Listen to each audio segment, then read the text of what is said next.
I honestly want to be considered one of the hardest men to walk the planet Earth in the history of the world.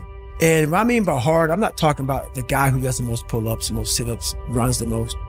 Just a person who's able to overcome any adversity. Man, you don't hate that much for any reason because he's great. And you're lazy. You're lazy.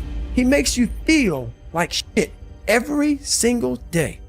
That's where it comes from. You have to know where shit comes from to be able to solve it. If you look in the mirror and see a fat person, don't tell yourself that you need to lose a couple of pounds. Tell the truth. You're fat. It's okay. Just say you're fat. If you're fat, the dirty mirror that you see every day is going to tell you the truth every time. So why are you still lying to yourself? So you can feel better for a few minutes and stay the same.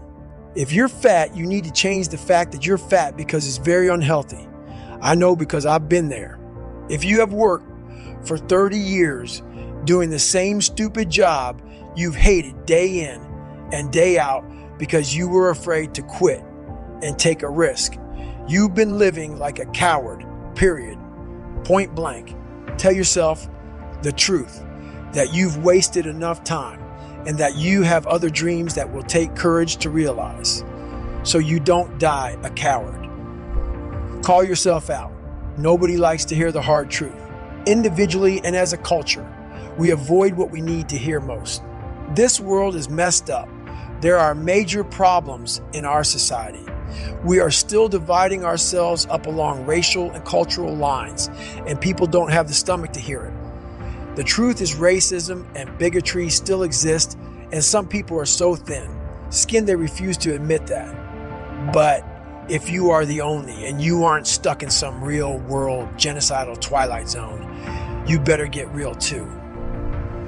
Your life is not messed up because of overt racists or hidden systemic racism.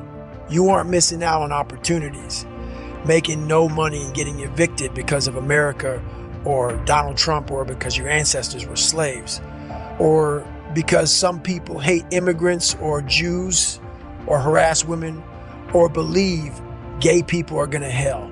If any of that stuff is stopping you from excelling in life, I've got some news. You are stopping you. You are giving up instead of getting hard. Tell the truth about the real reasons for your limitations, and you will turn that negativity, which is real, into jet fuel. Those odds stacked against you will become a runway.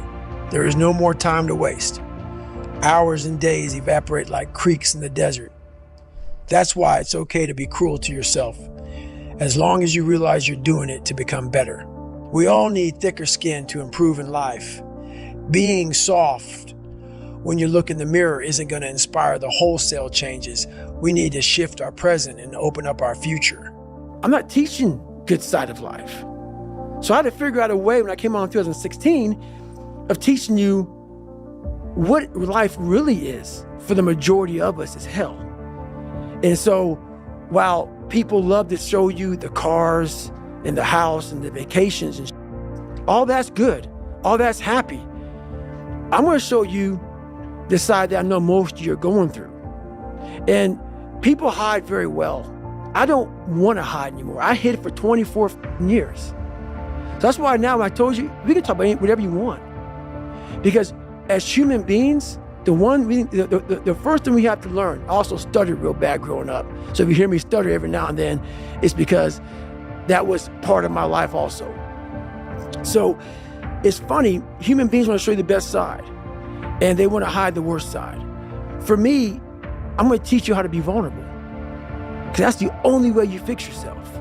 You don't fix yourself by coming out here and me selling you some books. That's why I don't have them. I forgot them. I'm glad people got something from the book. I want you to learn that the only way you grow is how to look at yourself and say, okay, like I did. Table longer than this. What the I have to do to get somewhere? There was nothing good on there. Nothing. Yeah, I love playing basketball. I left that out. That's something I love to do. I don't care about that. That didn't make the fucking list. Because the list that I had to live by was the very list that was to get me at this table with you, to talk to you to the normal human beings which I once was, about how you can get somewhere and how it looks. It looks very ugly. There's no fucking passion. There's no fucking motivation. There's no, oh my God, man, no. It's every day of your life just doing. No passion, no discipline, no motivation. All these words, I hate that so many people fucking use these words now because it's watered. It's someone sitting in a room by themselves and they figure themselves out and say, God, this is gonna fucking suck. Where's passion when you're 300 pounds? Where's the motivation when you can't read and write? Where is it? So how did this happen? I just fucking did. I just did. I said, maybe at the end of this journey, there'll be something there for me. If not, I can read. If not, I'm 180 fucking pounds. There's no magic potion. There's no, oh, let me wake up and look at some, no.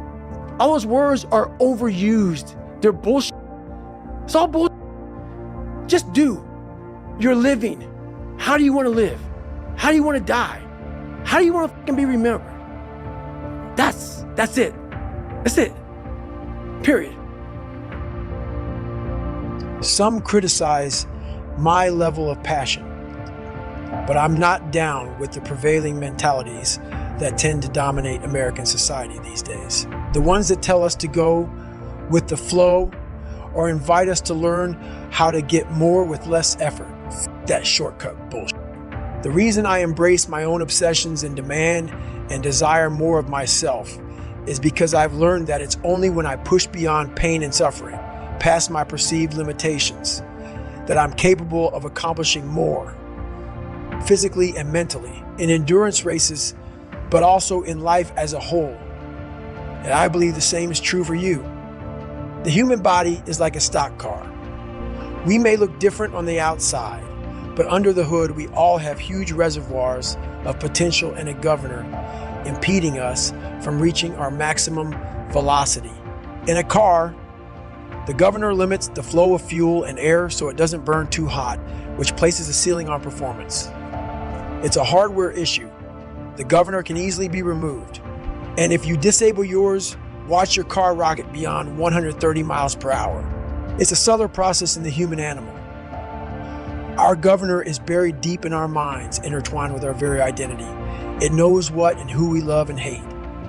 It's read our whole life story and forms the way we see ourselves and how we'd like to be seen. It's the software that delivers personalized feedback in the form of pain and exhaustion, but also fear and insecurity. And it uses all of that to encourage us to stop before we risk it all. But here's the thing, it doesn't have absolute control. Unlike the governor in an engine, ours can't stop us unless we buy into its bullshit and agree to quit. Sadly, most of us give up when we've only given around 40% of our maximum effort. Even when we feel like we've reached our absolute limit, we still have 60% more to give. That's the governor in action. Once you know that to be true, it's simply a matter of stretching your pain tolerance, letting go of your identity and all your self-limiting stories, so you can get to 60%, then 80% and beyond without giving up. I call this the 40 rule. And the reason it's so powerful is that if you follow it, you will unlock your mind to new levels of performance and excellence in sports and in life. And your rewards will run far deeper than mere material success.